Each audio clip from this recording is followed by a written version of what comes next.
je défends une écologie très radicale. C'est l'éco-moderniste, c'est une écologie qui s'appuie sur deux idées, ou en vérité il y en a plus que deux, mais deux idées centrales qui sont l'économie circulaire, qui me paraît être un projet vraiment intéressant, et puis ce que les éco-modernistes appellent le découplage, c'est-à-dire le découplage entre les activités humaines et des réserves de nature sauvage, si on peut les appeler comme ça, qui permettraient d'avoir de la reconstitution de la biomasse, la biodiversité et l'absorption des gaz à effet de serre.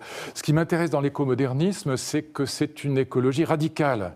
Ce que je n'aime pas dans la croissance verte et dans le développement durable, tel que les chefs d'entreprise ou les chefs d'État et de gouvernement généralement les défendent, c'est que ce n'est pas au niveau du problème. Par exemple, on nous dit qu'il ne faut pas prendre l'avion pour aller de Paris à Nantes ou de Paris à Lyon. Bah, très bien, ça ne me gêne pas, je préfère le train de toute façon.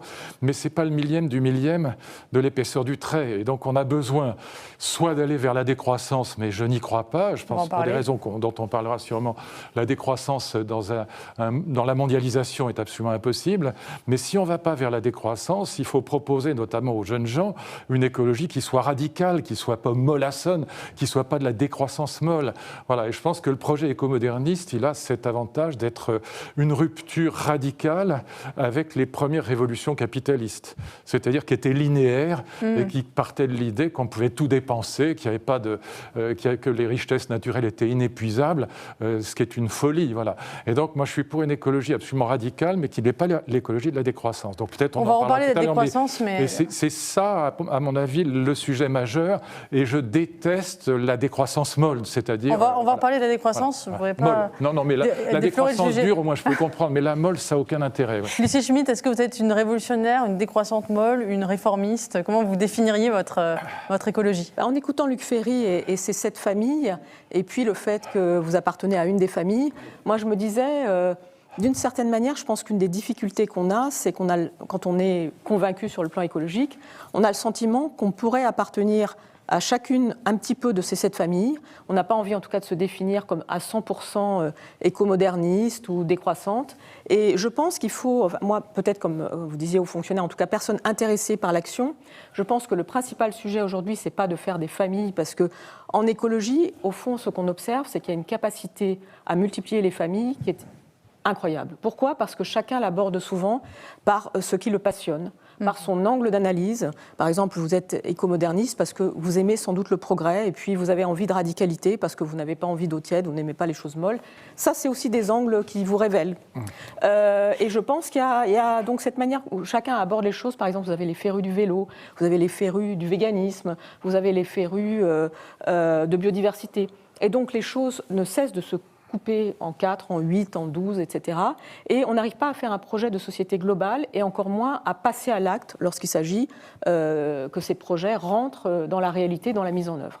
Donc moi, je pense que, par rapport à votre question, je n'ai pas envie d'appartenir à une famille. J'ai envie de dire que le sujet, c'est que chacun d'entre nous est peut-être aujourd'hui à 10, 15, 20% écologiste, et puis peut-être a besoin d'être convaincu à 60, 70%. Et je pense que c'est la tâche à laquelle il faut s'atteler, peut-être en utilisant les arguments de chacune des familles, en étant un petit peu Yves Cochet, en étant un petit peu Luc Ferry. Je suis sûre d'ailleurs que vous avez évolué depuis que vous avez écrit ce livre sur les 7 familles, puisqu'à l'époque, vous aviez plutôt été présenté comme une personne qui combattait l'écologie. Aujourd'hui, vous dites que vous êtes plutôt un écologiste radical.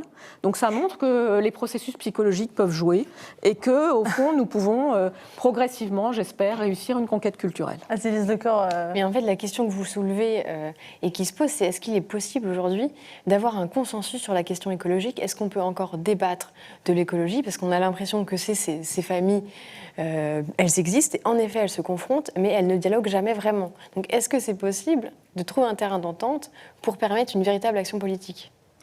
Alors moi, je pense que la question du consensus ne peut pas être posée a priori. C'est-à-dire que le sujet, c'est bien sûr, avant d'aboutir à un consensus, d'oser la controverse, la conflictualité, et au fond d'oser dire que l'écologie est tout sauf cuicui les petits oiseaux. C'est-à-dire qu'on a des controverses à mener, d'ailleurs en philosophie, en sciences, dès qu'il s'agit au fond de donner une force à une pensée, on est dans la controverse. On a des controverses à mener sur la question de la place de la technique. On a des controverses à mener sur la question de la préservation. Qu'est-ce que ça signifie protéger et préserver la nature ? Qu'est-ce que ça signifie en termes de renoncement ? on a des controverses à mener sur la question des inégalités sociales et de la mise en œuvre d'un projet écologique. Donc moi, je crois qu'il n'y a pas de consensus a priori et que le sujet aujourd'hui, c'est qu'on décrète un consensus, voire une pensée unique sur l'enjeu écologique, sur le fait que c'est bien, mais c'est dans le discours et ça n'arrive pas à influer sur le réel parce qu'on esquive, me semble-t-il, les controverses, les débats, le fait que les écologistes peuvent être écologistes sans être forcément d'accord sur l'ensemble du projet qu'ils veulent mener. Luc Ferry, vous êtes assez remonté contre l'écologie punitive, mais est-ce contre la décroissance, oui. Mais même l'écologie punitive, est-ce qu'il y a d'autres moyens que d'obliger les gens pour changer les comportements ? On voit bien par exemple que la Chine s'est fixé aujourd'hui un objectif de neutralité carbone à 2060. Ils mettent effectivement le paquet, mais c'est un régime autoritaire. Est-ce que les régimes autoritaires, paradoxalement, ne sont pas mieux armés que nos démocraties pour répondre aux défis titanesques que représente la transition écologique ? Le principe des régimes autoritaires, c'est qu'ils peuvent faire ce qu'ils veulent. Donc ils peuvent aussi bien faire des catastrophes que faire éventuellement des choses qui sont utiles. Non, ce qui m'intéresse, c'est la controverse, évidemment, me passionne. Mais ce qui m'intéresse, c'est aussi l'action. Moi, j'ai été ministre de l'Éducation, donc je me pose aussi la question de savoir comment on va gérer les choses quand on est là-haut, quand on est aux affaires, quand on a un pouvoir qui est minime, mais qui est quand même réel. Bon. Et donc, ce qui m'intéresse dans le courant écomoderniste, c'est que justement, il est très pragmatique, à la fois radical, puisque c'est une rupture avec le capitalisme à l'ancienne, avec la logique linéaire et épuisante, si je puis dire, des révolutions capitalistes, mais en même temps, c'est très pratique. Je peux vous donner quelques exemples. Moi, j'ai pas mal travaillé avec le BTP, par exemple. Dans le BTP, l'obligation de recycler, on recycle aujourd'hui, quand on détruit un immeuble, par exemple, on recycle entre 70 et 90%. Ça, c'est vraiment intelligent. Dans l'automobile, que je connais bien, puisque mon père fabriquait des voitures de course, dans une voiture, il y a 5 aciers différents. Aujourd'hui, quand on recycle, pour autant qu'on recycle, généralement, on mélange le tout, comme la pâte à modeler de notre enfance. Au bout de 5 recyclages, ça ne vaut pas un clou, c'est du mauvais métal. Il faut qu'on conçoive, par exemple, les produits industriels, par exemple les voitures, pour être désassemblées en fin de parcours. Et donc cette écologie-là, elle n'est pas entre guillemets punitive, parce que c'est une écologie qui dit aux chefs d'entreprise, en travaillant intelligemment, au lieu que vous soyez punis, si je puis dire, vous allez gagner de l'argent, parce que en recyclant, en fait, vous gagnez de l'argent, vous ne perdez pas d'argent. Et donc je pense qu'il faut... Voilà, soit on plaide pour la décroissance, mais pour des raisons peut-être sur lesquelles on reviendra, c'est impossible dans un monde ouvert à la mondialisation, parce que la décroissance, si on l'organise dans un seul pays, le pays est foutu. Bon, donc il faudrait que tous les pays du monde se mettent d'accord pour qu'on fasse la décroissance en même temps. Bon, donc je ne crois pas à la décroissance. C'est mon point d'accord avec Yves Cochet. Yves Cochet me disait, ça a été publié dans ce livre que j'ai sous les yeux, il me disait, voilà, je ne crois pas du tout à la décroissance, parce que si je me présentais avec un programme de décroissance, je ne serais pas élu. Personne n'en veut. Sur les 193 pays de l'EU, il n'y en a pas un seul qui plaide pour la décroissance, même pas la Corée du Nord. Donc la décroissance n'est pas vendable. Et c'est d'ailleurs pour ça qu'Yves Cochet est catastrophiste, parce qu'il dit, mais puisqu'on ne peut pas organiser la décroissance, qui serait le seul moyen de sauver la planète, alors on va vers la catastrophe et préparons l'après-catastrophe. C'est comme ça qu'il réfléchit. Et donc là-dessus, je suis entièrement d'accord avec lui. C'est-à-dire que la décroissance est invendable, et donc il faut réfléchir à la façon d'harmoniser, de réconcilier la croissance et la protection de l'environnement. Et ce n'est pas avec de la croissance verte molle ou du développement durable, comme on le fait aujourd'hui, qu'on va y arriver. Il faut un projet vraiment radical. Voilà. Et donc, pour moi, il y a 4 problèmes. Je m'arrête là, je parle trop, mais il y a le problème de la biomasse, il y a le problème de la biodiversité, il y a le problème de la pollution des mers, qui, à mon avis, est le problème le plus important, et puis il y a le réchauffement climatique. Sur ces questions-là, il y a quand même un consensus aujourd'hui. Je veux dire, le climato-sceptisme, ça n'existe plus. Les climato-sceptiques, ils ont quasiment disparu. Donc on a sur ces 4 grands sujets-là, on a maintenant, je dirais, la parole est aux actes. C'est-à-dire qu'il faut qu'on agisse.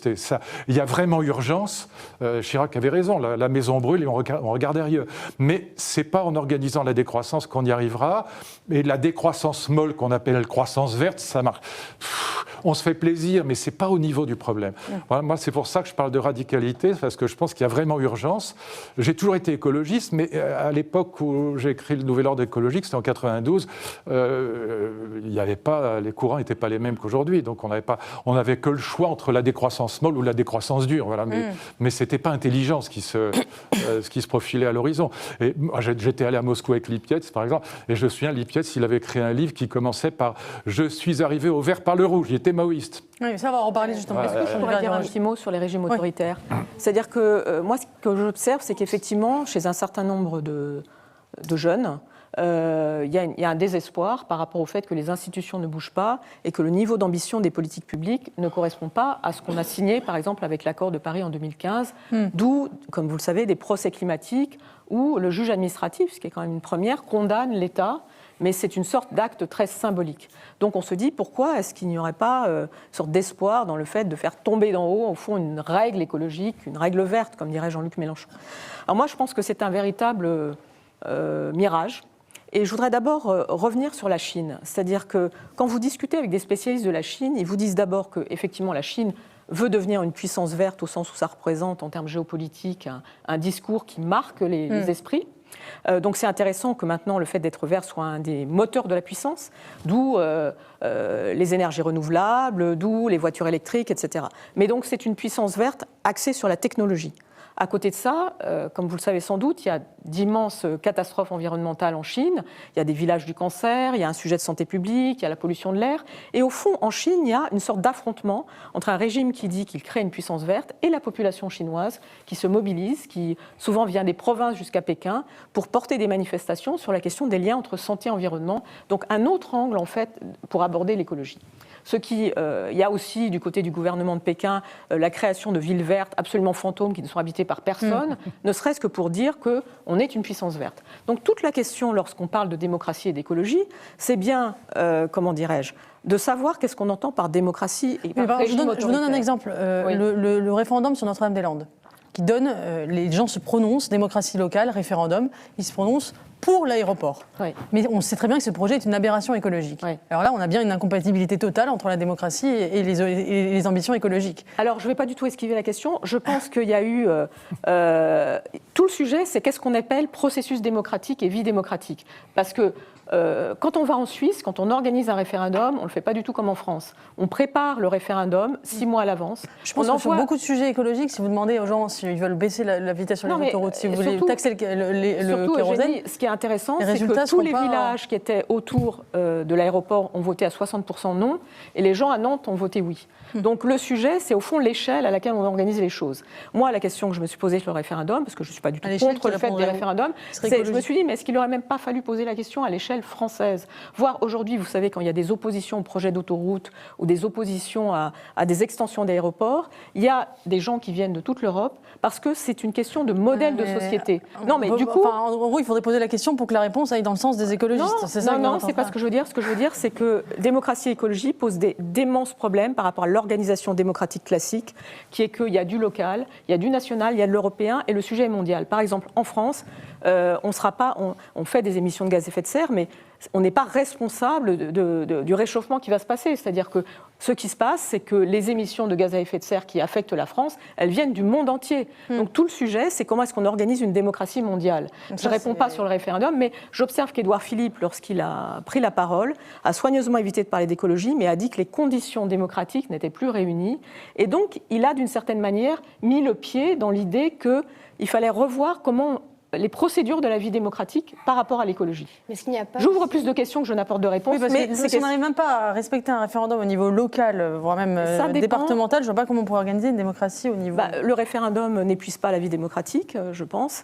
Et notamment, beaucoup dans l'écologie, il y a des choses très intéressantes. Par exemple, la résurrection de la vie associative, la résurrection de la façon de ressentir les choses. Par exemple, on parlait de faire du vélo avant. Il y a une manière d'éprouver les choses dans l'écologie qui est très forte.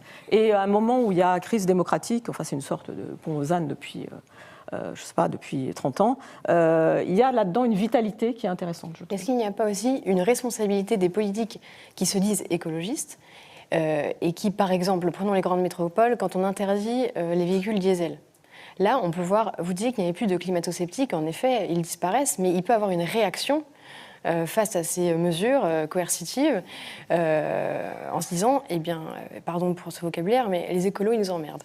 Et donc, est-ce qu'on ne pourrait pas faire autrement, plutôt de l'écologie un projet mobilisateur, par exemple, avant d'interdire le diesel, essayer de faire en sorte qu'il y ait des transports en commun qui permettent en fait, aux gens de banlieue de venir au centre de Paris, par exemple. Deux choses là-dessus. Ce qui s'est passé avec le mouvement des Gilets jaunes est très intéressant par rapport à la question que vous posiez toutes les trois. C'est, au fond, Édouard Philippe a décidé, parce que c'est lui qui l'a décidé, de baisser la vitesse sur les routes de 90 à 80 et d'augmenter le prix des carburants. Bon, on a vu le résultat, ça a été une catastrophe absolue. Pendant 2 ans, la France a été bloquée. Et après, ils ont enlevé le haut et le bas. Après avoir tenu bon pendant 2 ans en disant je garde le cap, je garde le cap. Il faut ne rien comprendre à la France pour faire des bêtises pareilles, parce que c'est très anti-écolo, parce que ça donne une très mauvaise image de l'écologie. Et donc, du coup, la question démocratie-écologie, elle est posée. Et c'est pour ça que moi, je tiens à essayer de proposer des choses qui soient, comment dire, presque séduisantes pour les populations et pas répulsives pour les populations, comme ça a été le cas. Alors, il y a des projets, évidemment, chez les écologistes radicaux, par exemple chez Dominique Bourg, mais ça vient de Hans Jonas. Hans Jonas, il a écrit un livre qui est la Bible des écologistes depuis les années 70 dans les pays d'Europe du Nord et en particulier en Allemagne. Et Hans Jonas parlait de tyrannie bienveillante. Il disait, voilà, le système démocratique est incapable de régler le problème écologique parce qu'il faudrait prendre des décisions qui sont impopulaires. Chez les grands décroissants, quand par exemple chez Serge Latouche, il propose de réduire le niveau de vie des Français des 2 tiers. Bon, même Jean Covici, par exemple, dans le Shift Project, il dit voilà, il faut accepter que même le smicard voit son niveau de vie baisser. Bon, donc si vous proposez ça de manière démocratique, c'est ce que dit Yves Cochet. Si je me présente à des élections démocratiques avec un projet comme celui-là, je me fais flinguer. Et donc il faut être capable. Alors, ce que dit par exemple Dominique Bourg, moi j'ai eu cette discussion avec lui, il dit voilà, il faudrait qu'il y ait un 3e conseil en dehors de l'Assemblée nationale, du Sénat et puis en plus des conseils du type conseil juridique comme le Conseil constitutionnel, le Conseil d'État, mais qui soit peuplé, si je puis dire, d'experts et qui disent... C'est la dictature des experts. Mais qui ait un droit de veto. Alors je suis à fond contre ça. Je ne veux pas qu'il y ait un conseil d'experts qui ait un droit de veto sur l'Assemblée nationale. Parce que là, vous rentrez dans un conflit de légitimité qui est terrifiant. Voilà, parce que vous aurez une légitimité pseudo-scientifique à mes yeux, mais mettons même qu'elle soit scientifique d'un côté, et de l'autre une légitimité démocratique qui vont s'affronter de manière radicale. Voilà. Et donc je pense qu'il faut réfléchir à l'acceptabilité des peuples. C'est ça le fond du problème. Ça suppose beaucoup d'intelligence. Regardez même sur une réforme comme la réforme des retraites, à quel point on peut se planter avec une réforme qui est plutôt une réformette qu'une grande réforme. C'est pas grandiose ce qui se passe aujourd'hui en France. Bon. Et donc je crois que c'est pour ça que, pardon d'y revenir, le courant écomoderniste m'intéresse, parce que si j'étais président de la République, pour parler comme dans les hôpitaux psychiatriques, je ferais immédiatement non seulement le projet mettre en place l'obligation, comme c'est fait pour le BTP, du recyclage, par exemple dans l'automobile, et ça c'est vraiment génial, mais je créerais immédiatement une dizaine de grandes réserves sauvages en France, sur le modèle, par exemple, de Port-Cros, pour qu'on ait cette lutte concrète et là, les Français adoreraient ça. Mais ce serait super efficace. Je pense que, par rapport à la question d'Asilis, ce qui est intéressant, c'est qu'on voit bien que l'écologie qui tombe du ciel à travers des lois qui n'ont pas été en plus précédées d'études d'impact correctes, et notamment sur la question des inégalités sociales, ça ne marche absolument pas. Et donc, on voit bien aujourd'hui qu'un certain nombre de lois dites écologiques ont été prises. D'ailleurs, il y a eu une espèce de florilège de lois écologiques qui ont été prises récemment. Et on voit bien qu'à chaque fois qu'il y a un calendrier de mise en œuvre, on se retrouve face à des murs. Parce qu'il n'y a pas eu suffisamment en amont de réflexion justement sur l'articulation entre inégalité sociale et transformation écologique. Ça rappelle aussi évidemment, on parlait du mouvement des Gilets jaunes, l'augmentation de la taxe carbone au moment où les prix du pétrole augmentent. Oui. Donc, et ça, les élites ne s'en sont pas aperçues. Les élites d'ailleurs, j'aime pas trop ce mot, mais en tout cas, ceux qui dirigent ne s'en aperçoivent pas. D'abord parce qu'ils n'ont pas le même niveau de revenu, pas la même relation à la voiture, etc. Donc il y a un sujet sur l'écologie qui est l'idée de sortir du stricto sensu juridique pour la remplir d'un contenu qui soit social. Et en ce sens, par rapport à ce qu'on disait sur le pouvoir autoritaire, on voit bien que ce qui tombe d'en haut ne fonctionne pas. Et donc ça plaide plutôt, me semble-t-il, pour ce qu'on appelle en anglais les mouvements grassroots, etc. Donc il y a quelque chose autour de comment est-ce qu'on constitue cette espèce de vie démocratique qui, par ailleurs, comme le disait Luc Ferry, implique aussi un recours beaucoup plus important aux sciences, aux connaissances, au savoir. L'écologie, ça implique une modification profonde de notre culture générale, sans doute une élévation d'ailleurs de notre niveau de culture générale, et en même temps le retour à ce qu'on appelle les savoirs vernaculaires, c'est-à-dire les savoirs qui viennent du terrain. Donc tout ce qui doit se passer, c'est une révolution de la connaissance, c'est une révolution de la vie démocratique, et tout l'enjeu, c'est comment est-ce qu'on donne place à ce qu'on appelle des parties prenantes, en tout cas des acteurs qui n'ont pas l'habitude de travailler ensemble. Par exemple, moi, Dominique Bourg, quand il dit qu'il va faire une chambre des experts, sa 3e chambre avec droit de veto, je suis aussi entièrement contre. Pourquoi ? Parce ça que me rassure. Moi, je sais pas, moi aussi, ça me rassure que vous soyez contre, mais et puisque voilà, bon, et moi, mon père ne faisait pas des voitures, il était botaniste, mais tout ça pour rire. Mais en tout cas, ce qui me rassure dans le fait qu'on soit d'accord, c'est qu'on voit bien que c'est pas dans le juridique, dans les chambres et dans l'accumulation d'institutions. Vous savez, depuis quelques années, on accumule les institutions dites écologiques. On crée un Haut Conseil pour le climat, on fait une convention citoyenne sur le climat, et à chaque fois, qu'est-ce qui se passe ? C'est une déception, comme un soufflet qui retombe par rapport à la réalité. Et vous avez de plus en plus, même de hauts fonctionnaires responsables sur ces sujets, qui disent que les politiques publiques n'ont même pas commencé à prendre en considération la transition écologique. Donc on voit bien que le grand sujet aujourd'hui, c'est le passage à l'acte. Et le fait qu'on ne sait pas quelle est la méthode qui peut décoincer les choses. Il y avait un grand savant, un grand psychologue de la psychologie sociale, Serge Moscovici, qui disait « c'est pas parce qu'on sait qu'on agit ». Mais est-ce que je vais venir. Oui. Pardon, je vais juste passer justement à. Mais bon, ce que je voulais terminer par dire, c'est que cette question qui est posée, c'est le lien entre contenu et méthode, et qu'aujourd'hui, cette invention d'un processus dans lequel chacun trouve sa place, c'est autre chose que la démocratie formelle à laquelle nous sommes habitués, qu'il s'agisse du référendum ou de la vie électorale.